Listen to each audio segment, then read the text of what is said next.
गौरव महेंद्र जी। जी, राधे राधे। राधा वल्लभ श्री हरिवंश महाराज जी।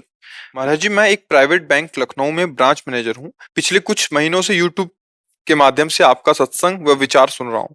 महाराज जी, मेरा सवाल यह है कि मेरा मन एकाग्र नहीं रहता, मुझे रात में नींद ही नहीं आती। प्रभु मार्गदर्शन करें एवं दिशा दिखाएं कि मैं आगे किस तरह अपने मन को और एकाग्रचित देखो, होकर। नींद ना आना ये तो शारीरिक जो कुछ ऐसी वस्तुएं होती है वो कमजोर हो जाती है, तो वो तो हमारा विषय है नहीं।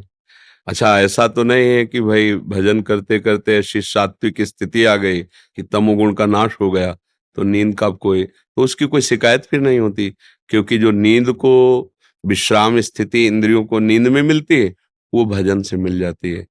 तो वो बात तो अलग हो गई, वो तुरीयातीत अवस्था को प्राप्त महापुरुषों की होती है। तो इसमें कुछ ऐसे ही होता होगा, डॉक्टरी हिसाब तो हम जानते नहीं, जिससे अवस्थागत अधिक चिंतन परायण होने से नींद में कमी आने लगती है, तो उसके लिए औषधियों का सेवन करें जिससे नींद आना जरूरी है।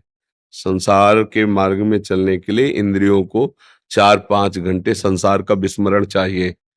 नींद में जो बल मिलता है वो संसार का विस्मरण होता है। जैसे आप रात दिन चिंतन परायण रहें और आपको नींद ना आए तो आप डिस्टर्ब हो जाएंगे, क्योंकि आपका चिंतन संसार का ही हो रहा है और रात दिन भगवान का चिंतन हो रहा है, तो इंद्रियों को बल मिलता रहता है। तो ना भी सोए तो वो उनके स्वास्थ्य की हानि नहीं होगी, उनको ऐसा नहीं लगेगा कि मैं बहुत विक्षिप्त हूं ऐसा। दूसरी बात, एकाग्रता। एकाग्रता ये बहुत बड़ा तप का संकेत होता है कि अपने मन को, अपनी बुद्धि को, अपने इंद्रियों को एक लक्ष्य पे लगाना। वो एकाग्रता जब हमारा ब्रह्मचर्य और प्राण और मन तीनों का एक तार है, हमारा ब्रह्मचर्य ठीक नहीं, प्राण स्थूल तो मन चंचल, हमारा प्राण सूक्ष्म, ब्रह्मचर्य ठीक तो मन शांत, और जिधर लगा दो उधर लग जाएगा। अब इन तीनों पर नजर रखो। अगर एकाग्रता की बात आती है तो उसके लिए फिर मन एकाग्र होता है ना, तो ऐसे नहीं एकाग्र होता हो, उसके 2 पॉइंट सुधारो। प्राण स्थूल तो मन चंचल, तो उतना आहार सात्विक जिससे हमारा मन चंचल ना हो, और उतना गृहस्थ में भोग जितना धर्मयुक्त हो। वासना की पूर्ति के लिए निषेध किया गया है, संतानोत्पत्ति के लिए पूजा कही गई है। गृहस्थ धर्म में भी भोग करना उसे पूजा माना गया है, क्यों भगवान की सृष्टि का जो विधान है उसके अनुसार वो चल रहा है। अन्यथा अपने ब्रह्मचर्य को बचाए, प्राणों को संयमित रखे और नाम जप करे तो फिर मन एकाग्र होने लगता है। माता पिता का सेवा बहुत करता हूँ, तो कोरोना काल में माता जी का देहांत हो गया था पिछले साल। हाँ, तो उनका भी मन मतलब आता है, चेहरा आता है जब रात। देखो, इसका नाम मृत्यु लोक है। मरना या कोई आश्चर्य की बात नहीं है, मरना तो सबको अपने अपने समय के अनुसार, कोई नहीं बचेगा, ये तो पक्का है ना। तो उसमें चिंता नहीं करनी, जो सत्य विषय है उसमें नहीं चिंता करनी। हमें तुम्हें सबको जाना है, पर समय थोड़ा अलग अलग है, कब कौन कहाँ कैसे जाएगा ये निर्धारित है।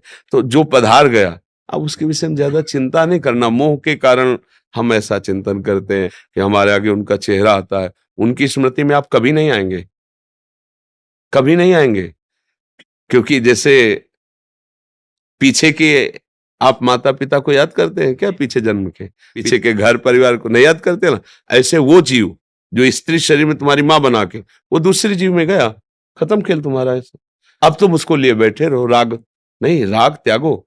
वर्तमान में जिसके माता पिता उपस्थित है खूब सेवा करो, या जो भी उपस्थित है परिवार, और शरीर छूटे तो इसका नाम मृत्यु लोक है, जाना है।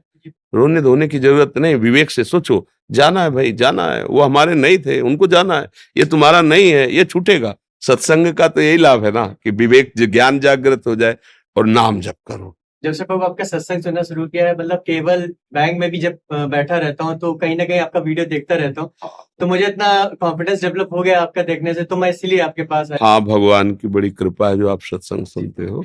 हाँ, बहुत। हाँ, इससे आपको लाभ मिलेगा, और नाम जप जरूर करते रहिए। राधा राधा राधा। हाँ, नाम जप करते रहिए।